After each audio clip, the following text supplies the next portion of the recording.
My book house story time. So these are stories from my childhood. We read my book house a lot when I was growing up. So I'm going to pick up a couple of my favorites. So first one is The Little Red Hen and the Grain of Wheat. The little red hen was in the farmyard with her chicks, looking for something to eat. She found some grains of wheat and she said, "Cut, cut, cut, cut-ha! These grains of wheat are what I'll sow. The rain and warm spring sunshine will surely make them grow. Now who will help me sow the wheat?" "Not I," said the duck. "Not I," said the mouse. "Not I," said the pig. "Then I'll sow it myself," said the little red hen, and she did. When the grain had all grown up tall and was ready to cut, Little Red Hen said, "Cut, cut, cut, cut, all cut. I'll cut, cut, cut this grain. It's nodding ripe and golden from days of sun and rain. Now who will help me cut the wheat?" "Not I," said the duck. "Not I," said the mouse. "Not I," said the pig.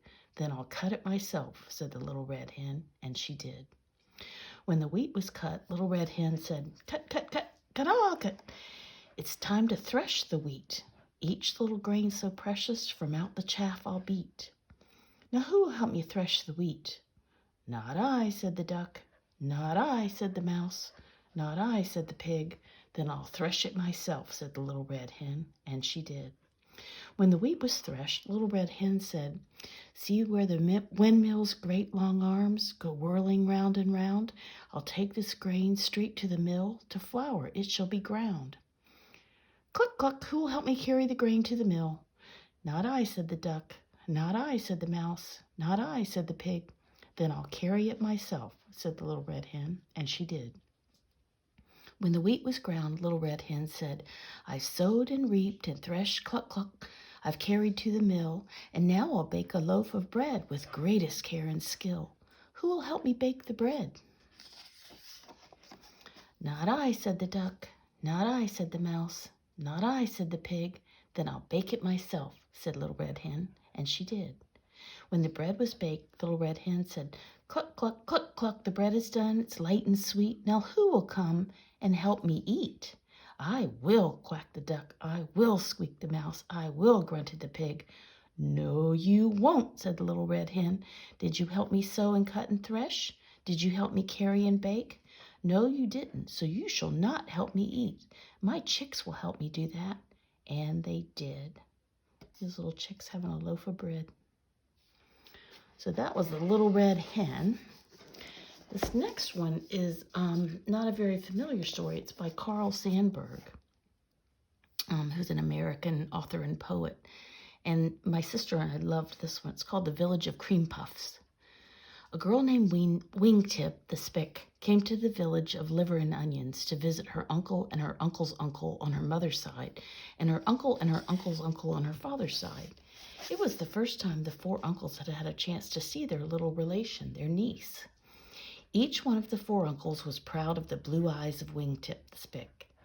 The two uncles on her mother's side took a long, deep look into her blue eyes and said, "Her eyes are so blue, such a clear, light blue. They are the same as cornflowers, with blue raindrops shining and dancing on silver leaves after a sun shower."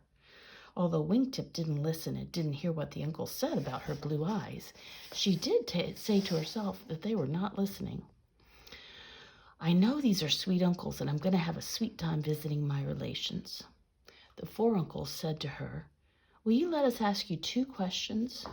First, the first question, and second, the second question." "I will let you ask me 50 questions this morning, 50 questions tomorrow morning, and 50 questions any morning. I like to listen to questions." Then the uncle asked her the first question first. "Where do you come from?" And the second question second. "Why do you have 2 freckles on your chin?" "Answering your first question first," said Wingtip the Spick, "I come from the village of Cream Puffs." "Tell us more," said one uncle. "Tell us much," said another uncle. "Tell it without stopping," added another uncle. "Interruptions, nix, nix," murmured the last of the uncles. "It is a light little village on an upland corn prairie many miles past the sunset," said Wingtip. "It is light, the same as a cream puff is light. It sits all by itself on the big lone prairie where the prairie goes up in a slope. There the winds play all around the village. They sing it wind songs, summer wind songs in summer, and winter wind songs in winter. And sometimes the wind gets rough.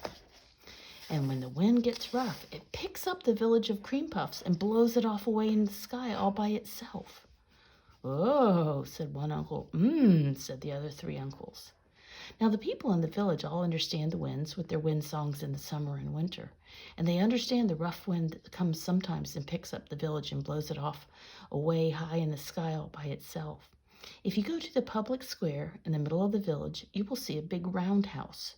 And if you take the top off the roundhouse, you'll see a big spool with a long string winding up around the spool. Now, whenever the rough wind comes and picks up the village and blows it away high off in the sky all by itself, then the string winds loose off the spool because the village is fastened to the string. So the rough wind blows and blows, and the string on the spool winds looser and looser the farther the village goes blowing away off into the sky all by itself. Then at last, when the rough wind has had all the fun it wants, then the people of the village all come together and begin to wind up the spool and bring back the village to where it was before. Oh, said one uncle. Said the other three uncles. And sometimes when you come to the village to see your little relation, your niece, maybe she will lead you to the middle of the city square, to the public square, and show you the roundhouse. They call it the roundhouse of the big spool. And they are proud because it was thought up and is there to show visitors when they come. And now, will you answer the second question second? Why do you have 2 freckles on your chin? Interrupted the uncle who had said before, interruptions, nix, nix. The freckles are put on, answered Wingtip. When a girl goes away from the village of Cream Puffs, her mother puts on 2 freckles on the chin. Each freckle must be the same as a little burnt cream puff kept in the oven too long. After the freckles are put on her chin, they remind the girl every morning when she combs her hair and looks in the looking glass where she came from, and she mustn't stay away too long. Oh, said one uncle. Said the other 3 uncles. And they talked among each other afterwards, saying, she has a gift. It is her eyes. They are so blue, such a clear light blue, the same as cornflowers, with blue raindrops shining and dancing on silver leaves after a sun shower. At the same time, Wingtip was saying to herself, I know for sure now these are sweet uncles, and I'm going to have a sweet time visiting my relations. So for whatever reason, this picture with the cream puff village way high in the sky is something that I always remember from when I was a little girl. We must have read that one a lot. So that was the village of the cream puffs. This one is the Little Dog Waltz. Once a lady had a little dog. He was a lively little dog, and he loved to tear around madly after rats or cats, or just after nothing at all. Well, one day a man came to see the lady. His name was Mr. Chopin, and he sat talking with the lady, and the little dog lay beside them. All at once, with a bound, the little dog sprang up. He just had to have a chase. He couldn't sit still any longer, and he had to chase after something. So he thought he'd chase after his tail. Round and round he tore, round and round and round. Faster and faster he ran. The faster and faster his tail ran, too. He just couldn't catch that tail. He ran and he ran and he ran until he began to get dizzy. And then he tumbled down in a heap. For a time he just rested, and then he caught sight of that crazy tail again.